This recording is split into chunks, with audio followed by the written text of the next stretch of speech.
This was the worst mass shooting that New Zealand had ever seen. A gunman attacked 2 mosques, killing 50 people.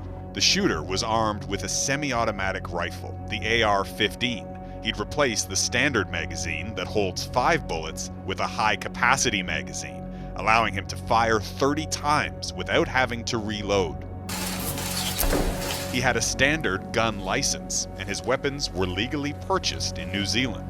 Our gun laws will change. The Prime Minister responded by announcing sweeping changes to the country's gun laws, banning military-style semi-automatic guns and shotguns that can hold more than 5 rounds. And they also introduced a scheme to buy back those existing weapons from gun owners. But will those measures actually work? Can changes in gun policy really reduce the number of gun deaths? I would expect there to be changes in the gun-related fatalities and injuries there as well.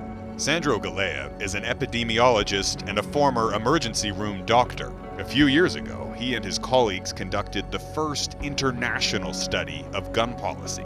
They reviewed the findings from 130 other studies dating back to 1950. The studies were from 10 mostly developed countries, including, of course, the United States. Conversations about gun policy are so often dominated by the gun-loving American example. But these researchers found that several other countries have been quietly leading the way in the fight against gun violence. One of the most remarkable examples can be found down under. I walked inside, and that's when all the gunshots started going off. Australia's Port Arthur massacre in 1996 saw 35 people killed by a gunman armed with semi-automatic weapons. The country responded by enacting some of the most comprehensive firearm laws in the world. They started by buying back around 700,000 firearms. They banned civilian ownership of semi-automatic rifles and shotguns. All legal guns now need to be registered, and gun owners need to undergo thorough background checks.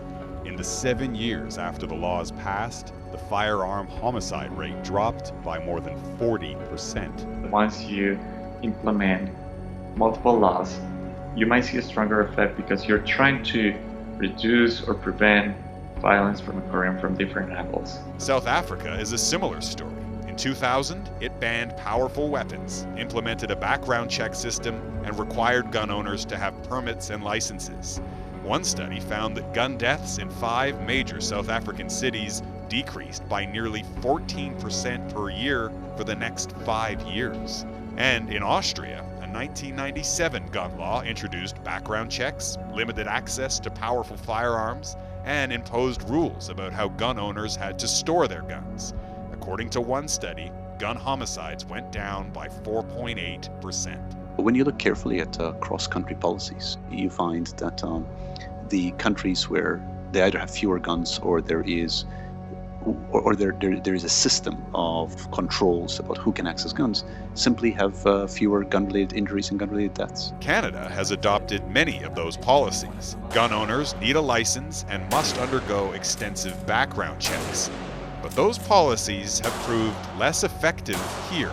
If you take the United States out of the equation, we have the highest homicide rate of any G7 country.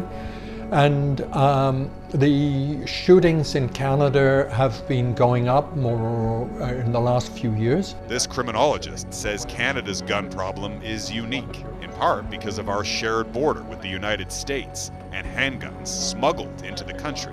The United States has about 4% of the world's population and nearly 50% of the world's handguns. He says Canada would be wise to look to Scotland.